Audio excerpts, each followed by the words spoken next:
is Paul Stickler, and on behalf of RAAP, I am very happy that we're all here together. Can you guys hear me okay? Okay. Well, it's a pleasure to be here this afternoon, and we intend to talk a little bit about access for patients that have rare disease. And this is a very big issue for patients that have any sort of disease, but particularly for patients that have rare disease. And I'm very pleased that we have a very esteemed panel to join us in this conversation. Immediately to my left is Mindy Hoover-Cameron from the Duchenne's Muscular Dystrophy Organization. And then to my left of that is Melissa Horn, and she is a rare disease advocate, as well as an expert in copay accumulators. And then I'm told a little bit later we're going to have two members of Congress or the state assemblies, the senator from Utah, the Honorable Kurt Bramble, and then also Representative Brian Patrick Kennedy a little bit later as well. So they will be joining us in a minute. So the purpose of our discussion here today is really to talk about how we can help all members of the state legislatures help their constituents so that access to rare disease drugs is available. Really, that's what we're trying to do, is to connect the dots. So a little bit about RAAP. The Rare Access Action Project, or RAAP, was formed in 2017, and we focus on life sciences primarily. And we really are advocating for better policies to help these patients out. And why is this important? Well, 40 years ago, the Orphan Drug Act was approved. President Reagan signed that in 1983, and then shortly thereafter, the world's first orphan drug was approved. And so the statutory definition of a person that has a rare disease would be a disease that impacts fewer than 200,000 Americans. So let that just sink in a little bit. There's 220 million people in the United States of America, so we're talking about 200,000 and fewer. So we're talking about really low prevalence. So where are we today? We've identified collectively around 8,000 rare diseases in the United States, really worldwide. And 5,000 of them have been identified by the FDA and designated as a rare disease. However, only 550 of those diseases have a medication that is approved by the Food and Drug Administration in the United States. So we've got a long way to go, and so clearly there needs to be continued investment in this area as we move forward. So with that being said, one of the challenges that we run into and that we're here to talk about is the fact that we want to bridge that gap. For those drugs that are in fact approved, we want to make sure that those patients have access to those drugs. And that's what we intend to speak a little bit more about. So how do we do that? One of the nice things, amazing things about the United States of America is that each state is a laboratory. And so we have 50 laboratories. And so the innovation that comes out of each state is amazing. And so the way RAAP likes to work with state legislatures is to really think about things and ideas that come forward so that we can move forward in a positive way to help patients out. And that's what really we're all about. A couple of examples of that might be that we really work to try to empower or panel patient advocates on pharmacy and therapeutic committees or drug utilization review boards. These, I think, are very, very important because sometimes when people kind of lose track of what's involved here, we are ultimately talking about patients, and sometimes policymakers kind of step back or too far back from that. And so having a patient advocate on these boards is really, truly important. Also, we talk a lot about Medicare Part B access under the age of 65. We think that that's certainly very important. And certainly, there's a number of other things that you can read here that we focus on. So we look forward to working with all of you on a go-forward basis to try to make 2024 a better year than 2023 and the year before that. And so with that, I'm very pleased to introduce Mindy Hoover-Cameron, and she's got a few slides which I will advance for you when you tell me to. So Mindy, thank you so much. Thank you. As he said, my name is Mindy Cameron. I am a local resident. I live just north of Indianapolis in a suburb called Carmel, Indiana. Really never thought rare disease was ever going to be pregnancy issue in my own life, never had it in my family. I have 2 sons, one is soon to be 27, and I have a 22-year-old who goes to college at Ball State University up in Muncie, Indiana. About a year after my second son was born, he really wasn't hitting his milestones, but we were in the middle of a move and I really wasn't paying too much attention. But after about 18 months, certain things were really hard to ignore. And at age 2.5, we received a diagnosis on our son Christopher that he had Duchenne muscular dystrophy. This is what he looked like at that time, and what was written on the side in that panel kind of describes what we were hearing with this beautiful little boy at age 2.5 years old, that he basically would progress through a very devastating illness throughout his childhood and would die as a very young adult, probably in his early 20s. That was back in 2004. This is what the other double whammy of that equation was. This was the research and clinical landscape at that time. There were no approved therapies, there was no network of clinical trials, there was no certified care centers, there was no standard of care. Disease advocacy groups had just got started. However, I should qualify that with the disease groups that were starting were built into powerhouses. And over the next 20 years, if you could advance the slide, this is how that disease community evolved. In May, we just had our 6th rare disease Duchenne therapy approved. It's a gene therapy. You're probably hearing a lot about gene therapies. We have 4 additional mutation-specific therapies that are approved in DMD. We have a steroid that all patients with DMD can use, and then we also have another steroid probably getting approval in October, in 2 months. So in 20 years, we have 7 approved therapies. We have a robust clinical trial network. We have multiple patient advocacy groups that sometimes work together and sometimes don't, which that's a topic for another discussion on a different day. But I'm very proud to be part of this community. I've been an active member of this community for over 20 years now. As I said, my son is extremely disabled. He's a very disabled young man, but he does manage to go to Ball State. He lives on campus with attendant care 24/7. I'm very fortunate to live in Indiana. We have great home and community-based community services here. Very, very fortunate. We moved here from California in 2014. He was not as sick then. He wasn't as sick in 2014 as he is now. But the difference in services that we've received in Indiana has been profound. And I'm sure I'll get asked this later, but the disparity among states and what is offered to these patients is a huge problem. You talk about diversity and disparities in care, and you think it's another country's problem, somebody that's got national health. No, the state-based system is pretty problematic for rare disease patients. That can get better when patients qualify for Medicare, but they aren't going to do that until they reach a certain level of illness or they're a certain age. So for a pediatric rare disease, most of us families are dealing with states and state supports. So the variance in what you get from state to state causes a lot of heartache in our community. Why can you get this and I can't? How can you be paid as a caregiver and I can't? How is your drug being covered by Medicaid and mine's not? That happens over and over and over again in our community. But I think that slide really is a testament to what advocacy can do and what states can do. And these diseases aren't death sentences. My son probably is not going to get one of these transformative therapies in time to save his life or extend his life. However, that early 20s that I talked about earlier is now transformed in the mid-30s.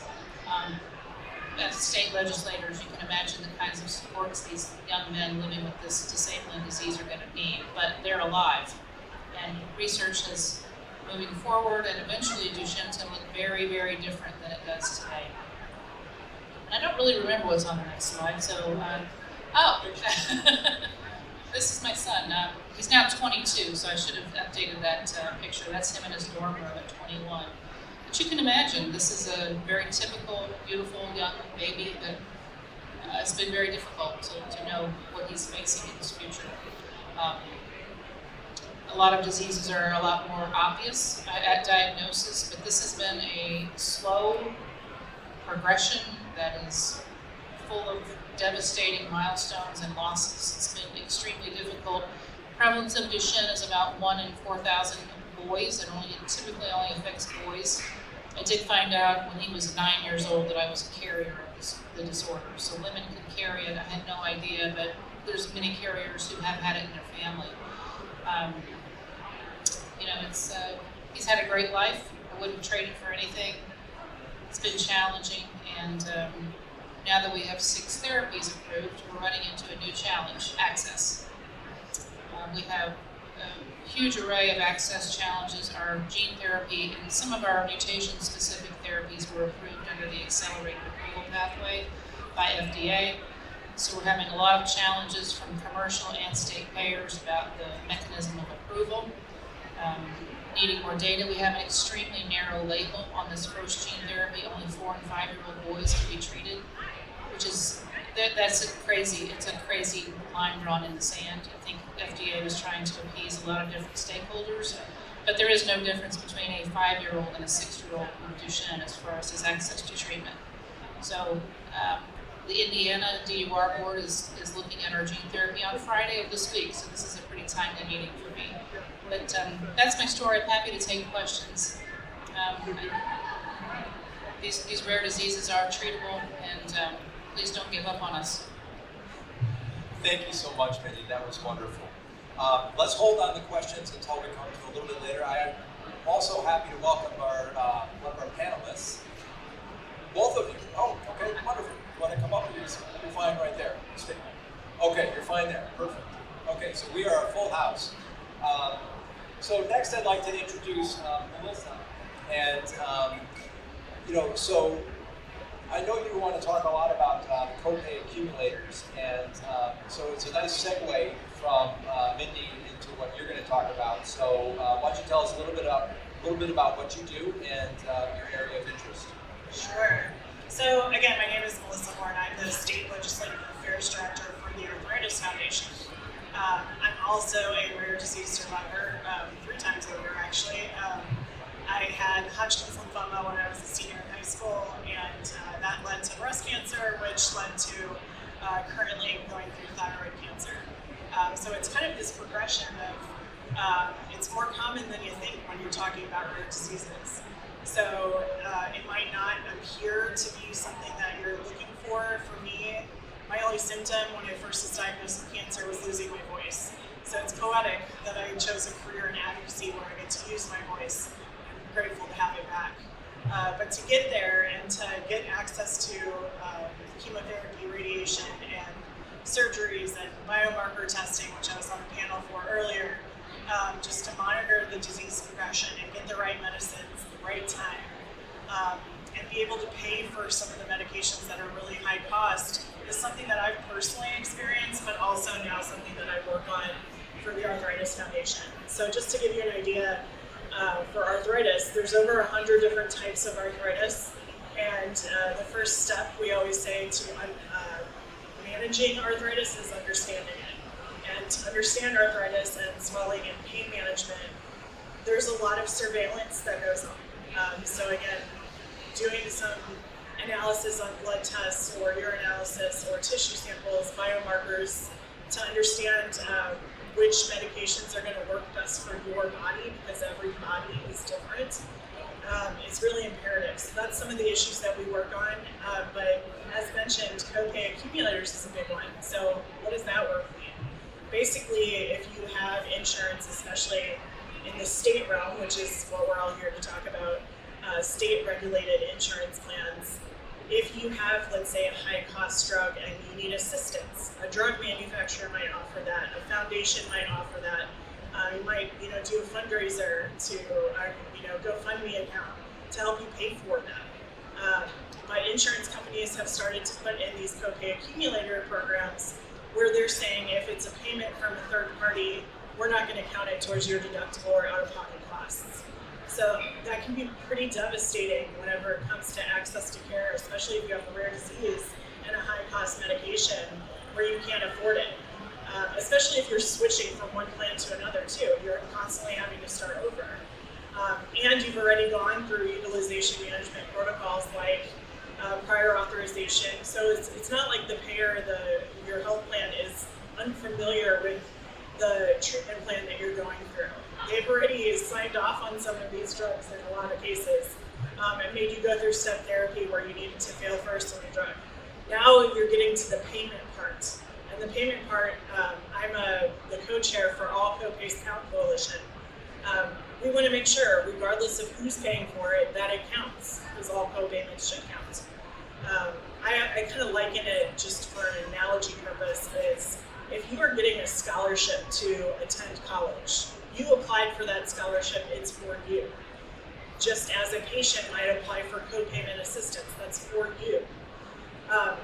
If a health program or a health insurance provider takes that money, that co-payment assistance or your scholarship, they should count that towards your tuition payment, yes, your co-payment. And what they're saying is, no, that's not your payment. What we're saying is, yes, it is.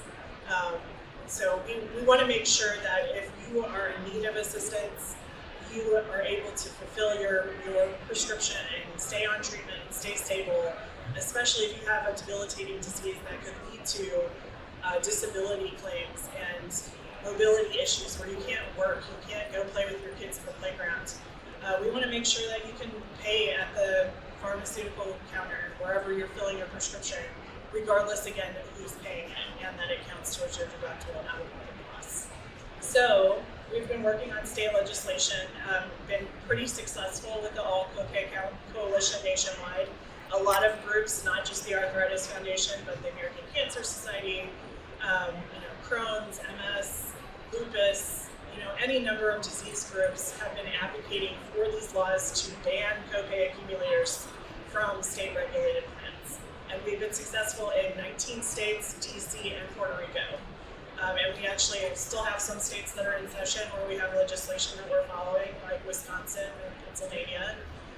So we're just trying to make our way across the U.S. And we also have federal legislation, the Health Copays Act, where we're trying to address the federally regulated plans.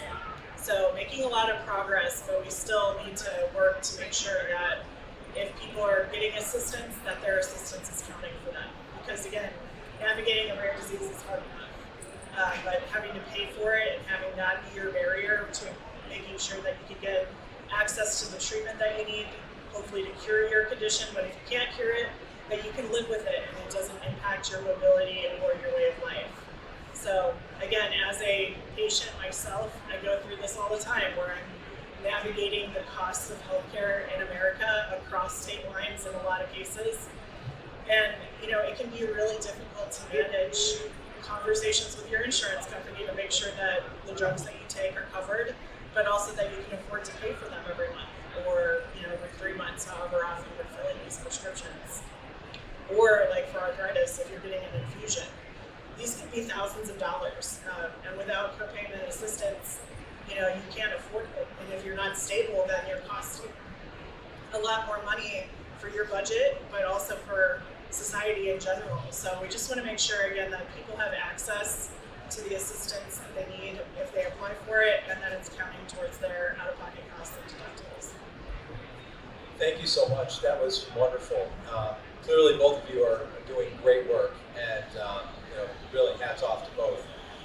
At this point in time, I'd like to ask Senator Bramble, would you like to come up here to the podium and say a few words relative to what's happening in the state of Utah from a legislative perspective, and talk about how you got interested in rare disease?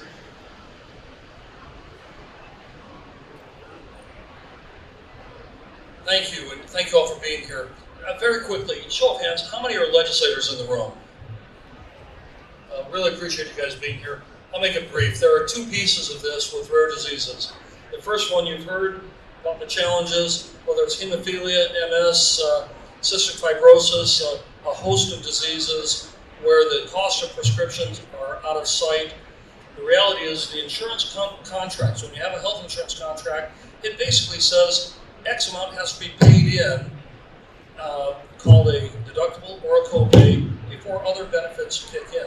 It shouldn't matter, as you heard, it shouldn't matter who pays that. We ran legislation last year, the insurance complex defeated it because they said it would raise costs precipitously. The data doesn't support that. The data that's emerging doesn't support that. We're looking at two different approaches this year. One is allowing the copay assistance to be credited to your out-of-pocket, whether it's a deductible or annual out-of-pocket.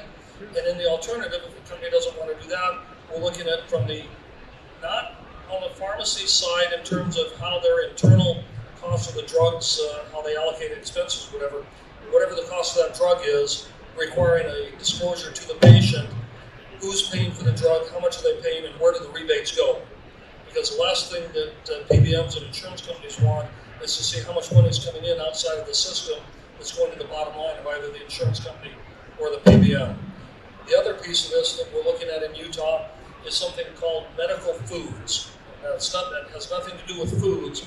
Medical foods are prescription drugs that are plant-based, that are approved for treatment, but typically they're not included in the formularies for being included in insurance coverage or whatever. Medical foods are drugs that are a last resort when all of the other treatments, traditional drugs or treatments aren't working. Then there ought to be a safety net where these are also covered, and those go directly to the rare disease and the challenges. So I won't repeat everything that's been said here. I support what they're doing. This is a battle, and the bottom line. I'm a CPA. Utah's a very conservative state. This is a battle about who gets the benefit of the assistance that's being provided. Should it go to the multi-billion-dollar PBMs, or it should go to the patient and the family who's being challenged by these very costly and rare diseases? So thank you very much. Thank you, Senator Bramble. Now, I'd like to turn to Representative Kennedy. If you would please come up. So, good afternoon, everyone. I am State Representative Brian Patrick Kennedy of Rhode Island. I'm the Speaker Pro Tem of the House of Representatives, and I'm also, just one more day, the President-elect of the National Conference of State Legislatures. Rhode Island, we have been looking at one of the things that they're doing in Utah, which is the copay accumulators legislation. Just as Senator Bramble has had issues with trying to get that through, based on the representations or misrepresentations of some of the large insurance companies, we have that same issue in the state of Rhode Island. The other thing we're looking at is reinsurance, because we think this may be one means that we can potentially look at in order to address specifically diseases that are a very, very expensive treatment process. The one thing that we have got through, and it took me several years to get it through, was the Medicare supplement policies. In the state of Rhode Island, you were not allowed to purchase one of these if you weren't 65 years or older.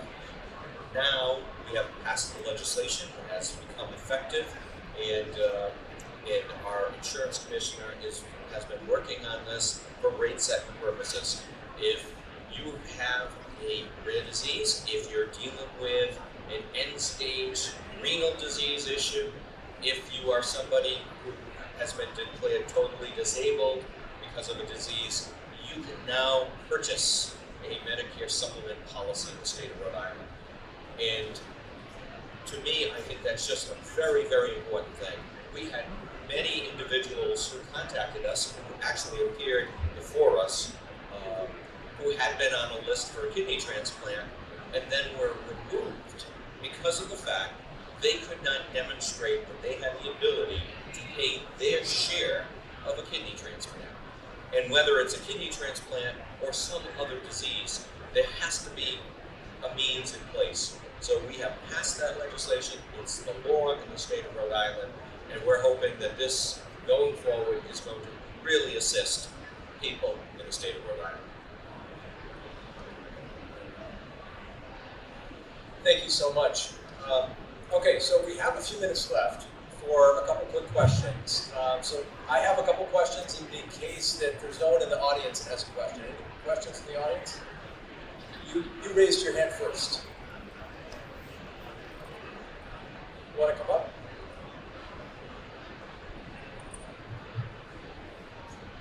So I'm Representative Karen Carls from North Dakota. My husband was executive director of the Cystic Fibrosis Association of North Dakota for 31 years.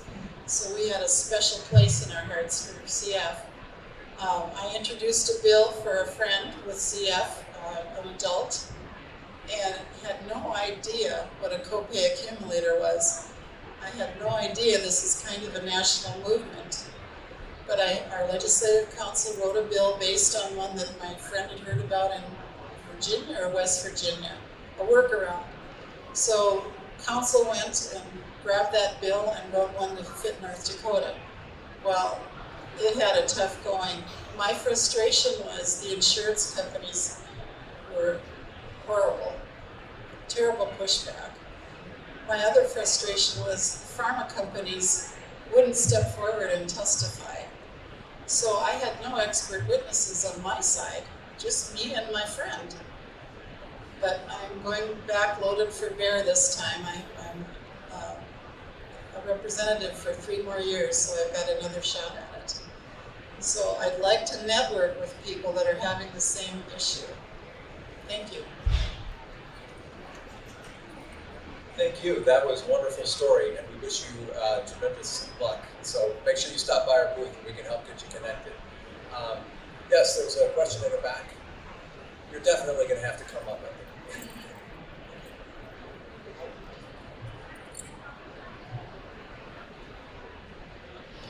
So as an individual who works in different spaces, I know your work, thank you. And especially we're entering a very exciting era of gene therapy. And so I worked in the diabetes space. We now have a gene therapy that is $85,000, which is going to delay type 1 diabetes. We have a gene therapy for DMD. We have additional gene therapies. These are not cheap. None of them are. But they're meaningful for patients. And my question actually, both from your perspective and from the individuals who are legislators sitting in this audience, is that for those of us who don't have traditional insurance, PPOs with these high deductibles, and so copay accumulators are how we're able to get access to some of these drugs. What about the individuals who, through no fault of their own, are underserved, who are on Medicaid? In your states, what would you recommend for effective legislation to ensure that everybody has access to these drugs, these gene therapies, who extend to, or in some cases, cure? So for the two of you who are tireless advocates, what would you recommend as a good policy move for these gene therapies for rare diseases, and some not so rare, to ensure that everybody gets what they need? I just want to talk, we've heard about the stance of the manufacturers and the stance of the payers about accumulators, but one thing I wanted to talk about RAAP for the patients is that we're hitting our out-of-pockets and our deductibles every year. Year over year over year over year over year. Before we moved to Indiana, we hit our out-of-pocket max every single year because these drugs aren't the only thing these patients need.